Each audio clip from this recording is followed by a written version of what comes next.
రతన్ టాటా గారు 1937 డిసెంబర్ 28న జన్మించారు. భారతదేశ పారిశ్రామికవేత్త, దాత, టాటా సన్స్కు పూర్వపు చైర్మన్. అతను 1990 నుండి 2011 వరకు టాటా గ్రూప్నకు చైర్మన్గా ఉన్నారు. తర్వాత అక్టోబర్ 2016 నుండి ఫిబ్రవరి 2017 వరకు టాటా గ్రూప్నకు రిటైర్మెంట్ చైర్మన్గా ఉన్నారు. టాటా చారిటబుల్ ట్రస్ట్లకు అధిపతిగా కొనసాగారు. అతను భారతదేశ అత్యున్నత పౌర పురస్కారం అయిన పద్మవిభూషణ్తో 2008లో సత్కరించబడ్డారు. పద్మభూషణ్ 2000లో అందుకున్నారు. అతను వ్యాపారంలో విలువలు, దాతృత్వానికి గుర్తింపు పొందారు. Most popular business man Tata groups chairman Ratan Tata గారు రీసెంట్గా కన్నుమూశారు. గత కొన్ని రోజులుగా ముంబైలోని ఆసుపత్రిలో ట్రీట్మెంట్ పొందుతున్న రతన్ టాటా గారు బుధవారం అక్టోబర్ 9వ రోజున రాత్రి తుది శ్వాస విడిచారు. సోమవారం అక్టోబర్ 7వ రోజున పలు అనారోగ్య సమస్యల కారణంగా ఆసుపత్రిలో చేరిన రతన్ టాటా గారి ఆరోగ్యం క్షీణించడంతో ఆయనను ఇంటెన్సివ్ కేర్లో ఉంచి చికిత్స అందించారు. అయితే రతన్ టాటా పరిస్థితి పూర్తిగా విషమించడంతో చికిత్స పొందుతూనే ప్రాణాలు వదిలారు. రతన్ టాటా 1991లో టాటా సన్స్ చైర్మన్గా బాధ్యతలు స్వీకరించారు.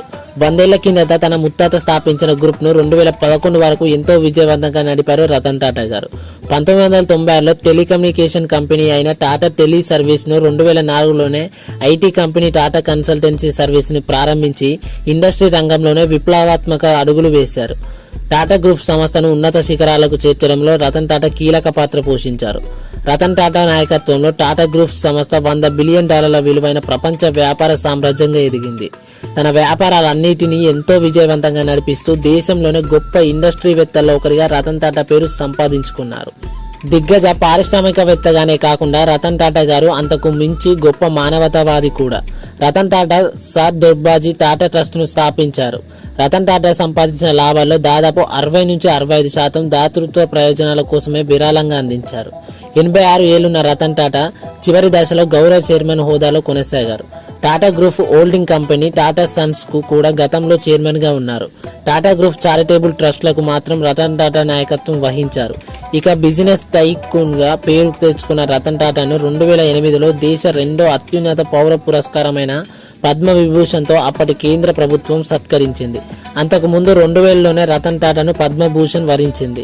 London school of economics, Cambridge university, Ohio state university, IIT Bombay, IIT Madras, IIT Kharagpur సహా పలు ప్రతిష్టాత్మక సంస్థల నుంచి గౌరవ డాక్టరేట్లు కూడా రతన్ టాటా గారు అందుకున్నారు.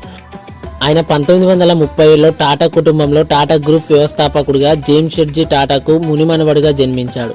అతను అడ్వాన్స్డ్ మేనేజ్మెంట్ ప్రోగ్రాం ద్వారా kernel university college of architecture, Harvard business స్కూల్లో పూర్వ విద్యార్థి. అతను 1961లో టాటా స్టీల్ షాప్ పోర్ట్ ఫ్లోర్లో పనిచేసేటప్పుడు తన కంపెనీలో చేరారు. 1991లో జేఆర్డీ టాటా పదవి విరమణ చేసిన తర్వాత అతనికి వారసునిగా బాధ్యతలు చేపట్టారు. అతను టాటాను ఎక్కువగా భారత కేంద్రీకృత సమూహం నుండి ప్రపంచ వ్యాపారంగా మార్చే ప్రయత్నంలో అమెరికన్ టీ కంపెనీ టీక్లను సంపాదించడానికి, టాటా టీ, జాగ్వార్ ల్యాండ్ రోవర్ను సొంతం చేసుకోవడానికి, టాటా మోటార్స్, టాటా స్టీల్, ఐరోపాను సంపాదించడానికి టాటా స్టీల్ను పొందారు. ఆయన బాధ్యతలు స్వీకరించే నాటికి 10,000 కోట్ల టర్నోవర్గా ఉన్న టాటా గ్రూప్ ఆదాయం కాస్త ఆయన పదవి విరమణ చేసేసరికి 2013లో డిసెంబర్ నాటికి $100 బిలియన్ చేరుకుంది. లైక్ చేయండి, షేర్ చేయండి. ఇలాంటి వీడియోస్ మిస్ కాకుండా ఉండడానికి మన ఛానల్ని సబ్స్క్రైబ్ చేసుకోండి. Thanks for watching.